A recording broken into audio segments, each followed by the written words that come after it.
Welcome back. The incoming administration suffering its first major setback this week with the withdrawal of Matt Gaetz for Attorney General. Politico playbook noting, quote, Senate Republicans were the proverbial straw that broke the camel's back here. They back-channeled to Trump and his advisors about their concerns. They made clear that Gaetz was unlikely to get confirmed. It shows that the Senate GOP might actually be a soft check on the leader of their party when they feel like he is going too far. Joining me right now is incoming Senate Majority Whip John Barrasso of Wyoming. Sir, congratulations on the new leadership posting, and thank you for being with us this morning. Your party now has the baton, a mandate, as a lot of your colleagues like to say. What's your top-tier policy priority for the start of the new Congress? Well, I agree, Gillian. It is a mandate to get things done, to govern, not to grandstand, to take action.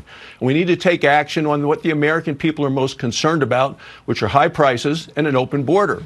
So our priorities are to get prices down, to secure the border, and of course to retain America's and regain America's strength in the world.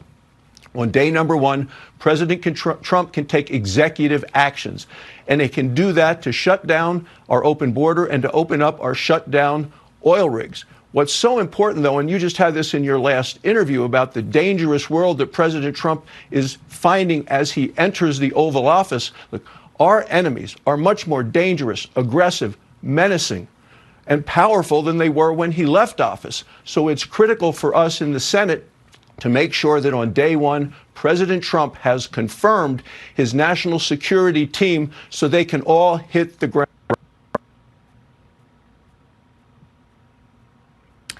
Having a problem with the audio there on the senator shot. We're trying to get him back up for you. Let's go and bring back in now Senator from Wyoming, John Barrasso. Sir, sorry, had some audio technical issues there, but it's great to see you back.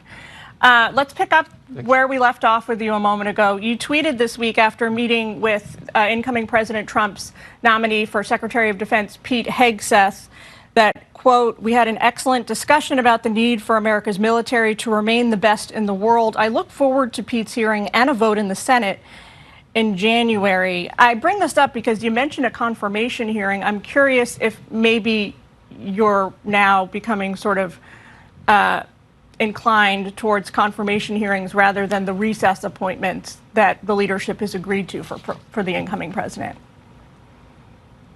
Well, President Trump has made wonderful choices for his cabinet. It's a complete list. These are people that are going to work to get America back on track across the board. And every one of them is going to have a hearing, a fair process. And then what they're going to have is a timely vote in the United States Senate. We want to get that cabinet in place quickly. What we know is that in the past, when President Obama came into office, when President Clinton, they had most of their cabinet in place by the end of January. We plan to do the same thing with President Trump. A number of us have actually been meeting with some of the nominees. I've had a number of meetings this week. We're coming in, actually, the Republicans in the Senate take over on January 3rd. We've had meetings already with some of the nominees, and we're going to have hearings early so we can get his team in place when he takes the oath of office on January 20th. Any dates in mind to kick off these hearings so far, or not yet? Well, after we come into the majority, we'll move ahead. But the president has made excellent choices across the board. This is a group that can get America back on track and also help drain the swamp. Look, President Trump, when he was there the last time, was a little slower than nominees, much faster now. These are people who are fighters. They're going to be fearless in draining the swamp. They're going to get the country back on track. Let's talk about energy. The incoming president has made domestic drilling sort of the centerpiece of his economic agenda for growth looking ahead. We know that him and his incoming energy secretary, Chris Wright, have indicated that they would like to see sort of the rebirth of the Keystone XL pipeline. A lot of folks, though, are saying it might be something that's easy to talk about, not so easy to accomplish. Here's Jane Kleeb, the chair of the Nebraska Democratic Party. She says they can try, but they'll be starting from scratch. When the federal permit got revoked, we didn't just celebrate. We went all the way through the court system to make sure that the easements were returned to landowners. Do you still, sir, hold out hope for the promise of a Keystone XL pipeline, or is this more lip service on the part of the incoming team to get the drill baby drill mentality in action again, as President Trump says? Well, let's take a look at the big picture. If you want to actually lower prices across the country, energy is the place to start. And energy security is national security, it's economic security.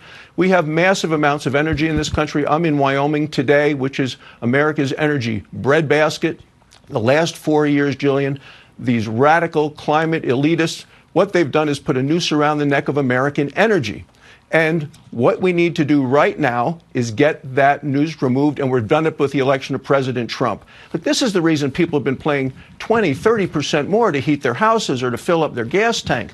And the people that the president has nominated for energy, they know how to take the handcuffs off of American energy and get the American energy economy pumping again. The sooner we can get them confirmed, the better it's going to be to get prices down. Look, I'm heading to the Persian Gulf for Thanksgiving with Wyoming National Guards. What we need to do is use American energy. We shouldn't be dependent upon sources around the world. Your past guests talk about that. We have strong, hardworking American energy workers here. They do it cleaner, better than any place else in the world. They're ready to get back to work. Senator, the incoming president this week floated the idea or the possibility of using the U.S. military's might to help implement his mass deportation plans for illegal immigrants. He wrote on Truth Social, "True," in response to reporting that he is prepared to declare a national emergency and use military assets to reverse the Biden invasion through a mass deportation program. Some of your colleagues pushed back on this idea, Rand Paul and Kevin Cramer.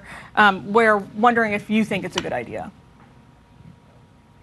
Well, I support the president. We have a national security crisis in this country right now because of our open border. And when he declares it a national emergency, he can appropriately use the military. There are over 10 million illegal immigrants in the country right now. We are talking about drug dealers, people in criminal cartels. These are folks who have actually been murdering, raping, poisoning American citizens.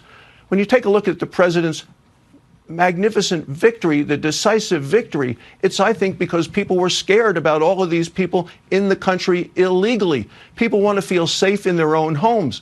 So when you take a look at the president and President Trump saying we're going to do mass deportations of these illegal immigrant criminals, 3 out of 4 Americans support that.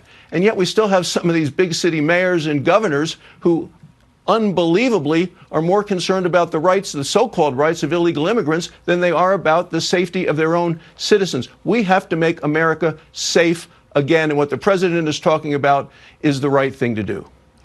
Senator, we're out of time. We have to leave it there, but thank you for taking time with us today. It's wonderful to talk to you. As always, we wish you the best in your new leadership position, and happy Thanksgiving. Thank you, Gillian.